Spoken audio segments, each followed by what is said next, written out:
Video! What's up, guys? welcome back to our channel. You guys know the drill. If it's the first time, thank you for watching this video, and also for the returning folks, welcome back. All right, so everyone, you guys know the drill. Come on now, be sure to comment, like, subscribe, and of course, it's right over there. So make sure you hit the subscription, the notification bell to be notified whenever we drop a video. No. It's like this. Video! You know, some hand movement and stuff. Nonetheless, so we're back again today with another Wisdom Wednesday. All right. I know some of y'all missed it.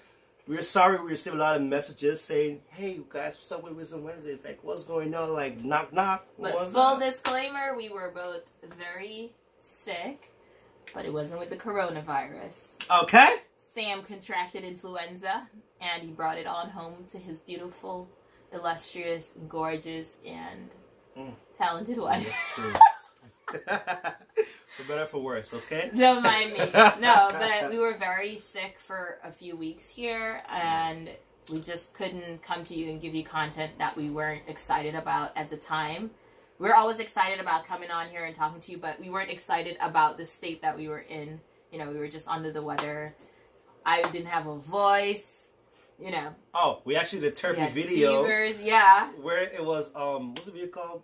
The smack challenge. The smack challenge. That was fun. That was all to help us get out of the funk that we were in. But we were home from work and we were sick, and there's just a lot going on in the world right now. We just, you know, we're praying for everyone to stay safe. For our homeland, Guyana, there's an election that's in turmoil. We just hope and pray for peace, and over here and the rest of the world, even in Guyana too, there's the cases of coronavirus, and we just hope that you guys stay safe. Wash your hands, don't touch your face, protect your family, and if you feel like you might be, you know, infected, please do not go amongst people. Stay at home. You know, just think about the greater good of society. Yeah. What's morally right to do. Yeah. For everyone, you should definitely work on building your immune system. Like, invest money in building your immune system, especially for the elder folks. Like, really wanna, if you have elder folks in your family, of course, everyone does. Pay more attention to them in terms of make sure they're healthy. Go out and help and so forth. Okay. If you can go grocery shopping for them, I know a lot of the grocery stores are sold out of everything that's essential. If you have extras, please share it with the elderly. You know, with people, single parent families, like mothers that may not have been able to go to the store and get things. I hope you guys are taking care of your neighbors and being just good citizens. Ones, also, in sharing supplies, be sure to sanitize or wash your hands before you touch the product and give it to that person. Yeah. Right? Everything you come in contact with. Yeah, it's transferable just like that, all right? So just be sure, because you don't want to be like, okay, you're helping someone, yes, but at the same time, you're actually like, you know. Affecting them. Yeah. And so, for the young people that are going to say, yeah, my immune system is strong. You might be a carrier and you don't know it. So if you might say, oh, I'm just, you know, I just feel under the weather a little today. Stay away from the elderly folks, please. We love our elderly, and we're trying to see their population grow. So either way. So we just wanted to send some good thoughts out there to you guys, and you know, before we get back to our Wisdom Wednesdays and this special series that we've been talking about. And if you guys remember where we left off, we'll link the video probably up in the cards and down below in the description box. We'll try to link it for the video so that you guys can, you know, catch up with what we were talking about before. But we were all on the topic of settling and what does it actually mean to settle. We've heard a lot of things about what settling is and what it isn't, and what it should be and what you should and shouldn't do. But we wanted to bring to you from a perspective that is completely different. It might be brand new, something that you've never heard before. The idea that settling can be good. So today we wanted to touch on that. The 5 things that you should settle. Well, 5 or 4 things. There's a lot in terms of more than 5, but we just picked 5 that we want to share with you. Yes, some of them we both agree on from a male and a female perspective. So she might have some different from what I have, right? But the show that you watched recently that kind of like hinges on this. You want to talk Love about is Blind. I know. Yeah. We'll do a review of Love is Blind because everybody has been into it, and I love the show. I found the couples to be very interesting, especially the whole Mark and Jessica issue. I love Lauren and Cam, like, okay, like, okay, they're my faves, I do too, right? But I think the idea of Mark and Jessica is very, you know, like very on point with what we were talking about in settling. Yeah, I think Mark, man, my boy Mark allowed the things that he, you know, he was projecting. Then again, we only saw what the editing of the show chose to show us. Pause right there. Right? We got to be on it.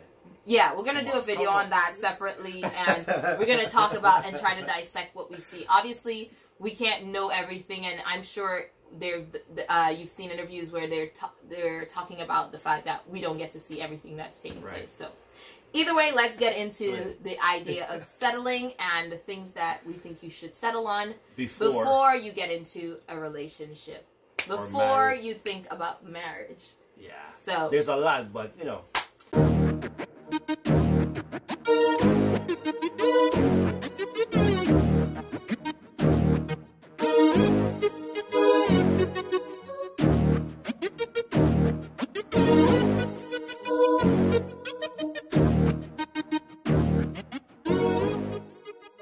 So number one on the settling list is to settle what it is that you're actually looking for in a partner or spouse. That is something that you need to settle before you even progress to the other stages of what you're looking for in a relationship. Settle on what you're looking for in a partner. Are you looking for someone to be equal in the sense that you guys are going to be contributing 50-50 to everything? Any decisions has to be a 50-50 decision, or whatever it is that, you know, society has brought to us now. A lot of people in the new age thing would prefer a partner that, you know, that they're on equal footing. That if that's what you're looking for, settle that before you get into a relationship. Some people would like for the man to be the head of the home, where, you know, they stay at home and the man brings in the bacon, as per se. But some people might not think that's what they're looking for. So settle that within yourself. What's your number one thing that you should settle? I think it's are you ready to be vulnerable?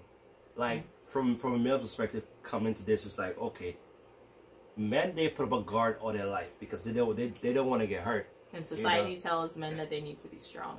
Exactly. They're not supposed to cry, not supposed to show weakness, they're not supposed to show fear. All that's true, yeah, but when you get into marriage, like, you have to be yourself. Right. Like, you have to show, okay, you have to show that woman, like, listen, this is who I am, this is me when I'm weak, this is me when I'm strong. That way she can know, oh, look, wait something. That way she can know when you're at your low and know how to cater to you. Exactly. That way she can know that when you're strong, she then know, okay, how can I make him stronger now that he's strong? How to support that, yep. Right? Now, if you don't do that, how can she be your partner? Right. How can she vibe with you? How can y'all build together? How can y'all move on? Yeah. And that ties into what I was talking about in deciding what you're looking for in a partner. If you're looking for a partner that's emotionally available to you, you need to settle that up front with yourself before. If you're looking for a partner that you can support in his vulnerability or in her vulnerability, because a lot of women think that they're super vulnerable, but we don't know how to communicate that with men. Sometimes we're upset. We don't even know how to communicate that and say, you know, this is what's affecting me. This is what I'm upset about. So you need to settle, like, okay, are you looking for a partner that's going to be willing to dig and, you know, find out what's wrong with you? Or are you looking for a partner that's just going to let you be you, deal with your stuff that you're going through, and then you guys come back together when it's all over with? My second point of my top 5 that you should settle with is the financial role that your partner and you should play. When you say finances, everybody goes, oof. Hands out the pot, honey. Right? This is your bed. You lay in it, okay? Yep, exactly. Leave it out of it. Financially, you should settle whether or not, as a woman, coming from a woman perspective, if you make more than your man, is that okay with you? Is that something that you're willing to accept? how much do you as your man need to make more than you, or even in general, for it to be okay to be in a relationship with him? If you're making $100,000 and your man is making $70,000, are you okay with being in a relationship with a man that only makes $70,000? And I say only make that, even though $70,000 is a lot of money, because some women might feel like, okay, I need him to, because they settled that they need the man to be the head of the home. Now they're making $100,000. Is that man going to be looking to me to pay the majority of bills, or am I going to get to save my $100,000? Right. That's something that you need to settle up front. Like, and even when you get to the relationship, you need to settle that with a man before you guys decide to get into anything long-term and serious, because definitely, you need to know where he's at. If he's like, okay, I'm making $70,000, but I'm only accruing bills that amount to $30,000. You're making $100,000, but your bills accrue to $145,000. Why am I paying the extras for you when I'm not accruing that much? So you need to settle what your finances and the responsibilities and the sharedness is going to be before. What do you think, babe? I have something similar to that. So I have here. So I made notes, guys. Okay. So I have here. Let's see. Are you ready to be financially responsible? So when I say financially responsible, basically in a nutshell, okay, are you ready to put your priorities first? Now, this is nothing new. You know, it's not uncommon. But the point is, okay, now you're in a relationship. Now you're married, right? You have responsibilities, right? Now, as a man, you take care of your wife, you take care of your kids, you put food on the table and all that stuff. Yes, that's good. So that's your responsibility, right? But I find that men sometimes they find it hard to take care of their responsibilities and put themselves second, or put themselves last. The needs, yeah. You know what I mean? Yeah. So like, are you ready to let's say this month you got paid? Are you ready to take care of things in the house and your wife, like, and forgo yourself? Right? Are you ready to take care of your wife in terms of do her nails, do her hair, and just cut your own nails, do ask her to do your nails for you or whatever, and maybe go a week or maybe go a paycheck without cutting your hair. Yeah. You know what I mean? Like, I'm not saying that you're not supposed to take care of yourself, but I'm saying, which kind of flows, if I may, which kind of flows into another point that I have here, which is, are you ready to make your wife more important than you? Like, are you ready to listen, babe, sweetie, you are the most important person in the world, right? I value you more than anything. Are you willing to do that? Some men are all about themselves. They don't care about what the world's like how the world see them and their wife. A lot of men also sometimes forget that when someone looks into your marriage or looks into your relationship, like how your wife look tells a lot about your marriage, about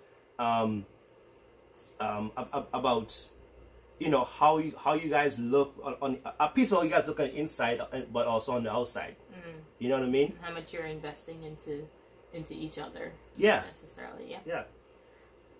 Is that all for you? Yeah. Okay. Next point. My next point that I think is important to settle is how much of a role your past relationship, and not just for yours, but your potential spouse, you know, how much of a role is that going to play in your relationship as you move forward?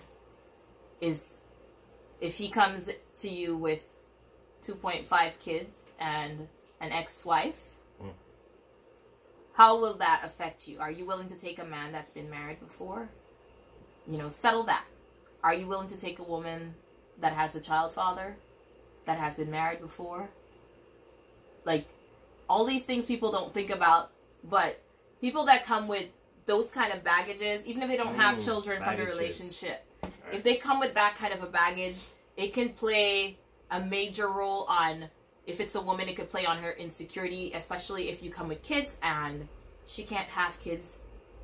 That could be majorly depressive, and especially if she doesn't have a good relationship with your ex or your child mother or your wife or whatever, your former wife, that can be very telling on the relationship that she won't be able to have with your kids. So we need to settle that before we get in a relationship, because to be honest, as a woman, the dating pool for women is getting smaller and smaller. So the idea that you're going to find a man that has no baggage is getting smaller and smaller. So the possibility is that you're going to potentially be going into a relationship with a man that has a life before you. How much is that going to play on the relationship that you have? Are you willing to accept that? Have you settled in your spirit, okay, if I have a man that is going to have children or has children, you know, can we move forward on these grounds? Will it affect our financial situation now that he comes with a financial responsibility of another family that he needs to take care of? How will that affect you? Settle that first. Yeah. Oh, that's beautiful, babe. I'm with that. I'm gonna jump in one that I have. It's funny because you didn't see what I have here. No. So what I have here is it says unresolved baggage. Okay. Right. Nice. But my sub point for that is for men, past relationships. Right. Because we all know men. Right. Straight up. It's a real talk. We all know men. Right. So have you settled your past relationship before you get into marriage or in a serious relationship? When I say settle, I mean like, do you still yearn for someone else before you get into marriage? You know, and you know, like, are you willing to talk about those kind of things with the person that you want to get serious with? Yep. Are you willing to be open up? Are you willing to be mentally free? Yeah. Are you willing to be like, little babe, like, this is my past. Here's my heart. That's how I felt when with Crystal.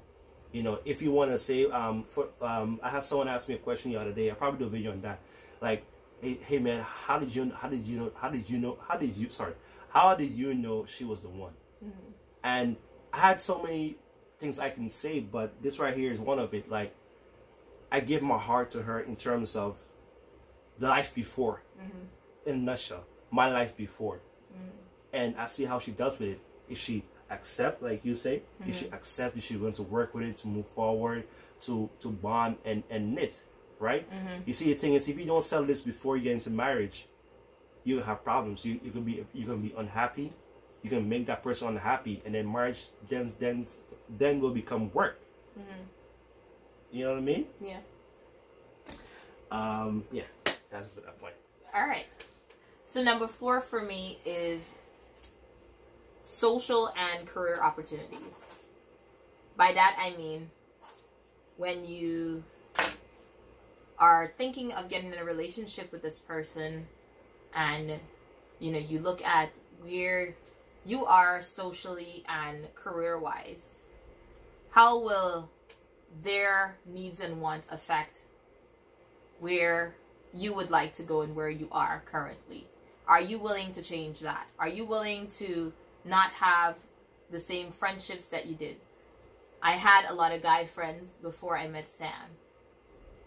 Let's say, for example, if that made Sam uncomfortable, was I willing to give up my social life to make Sam okay? Is that something that I was okay doing? Is that something you're okay doing? I had my goals of where I wanted to be career-wise before I met Sam. I've always had my goals. What I settled in myself was, now that I'm looking for a spouse, or I have a spouse, is this something that if he wants to go here, am I willing to put that on pause until we can get back on track with that? Or was my wants and needs more important than the good of the relationship and making things work? Is that okay? Is that something that a woman should do? Is that something that a man should do? Yeah, should we be willing to, I'm not saying to give up your hopes and dreams. If your partner is telling you to give up your hopes and dreams, they're probably not the person for you. You understand? If God has placed a gift in you and he's placed desire in you, and your partner tells you that you need to stamp that out, that's not the person for you. I don't care what anybody tells you. I don't care what they're bringing to the table. If God has put something in your heart and in your life for you to develop on, you work on what God has given you. Now, if that person says, hey, I want to support you in this, but can we work on, you know, getting this here on track first so that we both can fly together? Is that something you're willing to do? Because we've got life, but now that you're in a relationship, are you willing to say, okay, I wanted to invest in this real estate investment, but now that we're married, let's buy a house first, and then when we're done with that, then let's find money to invest in that. Is that something that you're willing to do? Are you willing to share your goals now, and instead of being an I person, be a we person? That's big. That's my fourth one. Go ahead. Are you done? Mm-hmm. Damn, babe, you're dropping bars, babe. Shoot. How can I come back from that? All right, I have here emotionally stable. All right. Now, my first point for that is, are you happy by yourself before you get into marriage? Mm-hmm. Ask yourself. Like, you always hear like the honeymoon phase, you know, and things are all bright in the beginning, yeah, but what happens afterwards? Mm-hmm. What happens after that dies down? You know what I mean? So for me, I think, okay, if you are happy by yourself before you get into marriage, that's where that's something that you need to settle, because what happens is that if you're not happy by yourself, you probably tend to look for someone, or marry someone that makes you happy. Yeah. And that's destruction. Yeah. Because now when that woman is in women have moods. So now they're in a different. Now they're in a mood where they just trying to be by themselves. Mm-hmm. It's nothing about you. Even though men sometimes things is all about it. Like what did I do? I thought to me, they're just in the mood. I just want to be quiet and be by themselves, right? Get some alone time, right? Yes, I had to learn that. Okay, fine. Well, I saw that. So you got me off track now. Okay, so now they're in a place where they want to be by themselves for a few minutes, right? You are upset. You are unhappy. You then step back to your real you, where you are unhappy, grumpy, miserable, depressed, and now obviously you're gonna share that energy, whether you want to or not. It's gonna come off. It's gonna be received. So your wife now just try to have some alone time, and then she will get the energy. Yeah. Now it's like, okay, chaos. Yeah. You create chaos where there didn't need to be any. Your happiness was wrapped up in the other person instead of being happy in yourself. Yeah. Wisdom, babe, wisdom. Mm-hmm. And like seriously, you guys need to really think about this, because it's you make marriage heavy work. Yeah. And it's hard work for the other person to always have to find a way to keep you involved and happy in the relationship. It's so hard on the other person. Bars. Yeah. Really. Like, hey, I think I want to preach. I should. But I think there's a fifth one. Are you ready to give your fifth point? I don't think I have a fifth point. I think that's it. I think I did 5 already. Okay. And I think the final thing that we need to settle before we even get into a relationship is how much of a role environment will play on us. What do I mean by that? Are you willing to move for love? Are you willing I can talk about that. I can talk about that off the bat. Are you willing to give up everything that you've ever known, everything that you're comfortable in, everything that you have built for somebody else? Are you willing to leave to cleave? I don't know. For most people, no. Settle that. Because if you're not willing to do that and you do it for somebody, you're going to be unhappy in your decision for a long time. Maybe you might adjust to it eventually, but you're going to be unhappy in your decision because you're going to be leaving everything that you know, everything that you're comfortable with. You see it a lot of times in when women leave, their family, or even men leave their family and they go out and let's say one is from California and one is from New York, and they leave their nice sunny state and the ability to be happy and go out in shorts 90% of the time of the year, to go to cold York, and having to wear coats, and they're in the house and they freezing, and the rat race of New York, and it's like people aren't happy. You think that, okay, I like this person, so I'm gonna move, but you gotta be able to say, I'm willing to go to the ends of the earth for the person I love and be happy with it. I've already settled this within my spirit. That's okay with me. That's what I mean by, is your environment going to play a role in it? Have you settled that? I have. I can live anywhere. Yeah. I'll be happy anywhere. I'm just that kind of person. I'm happy in myself.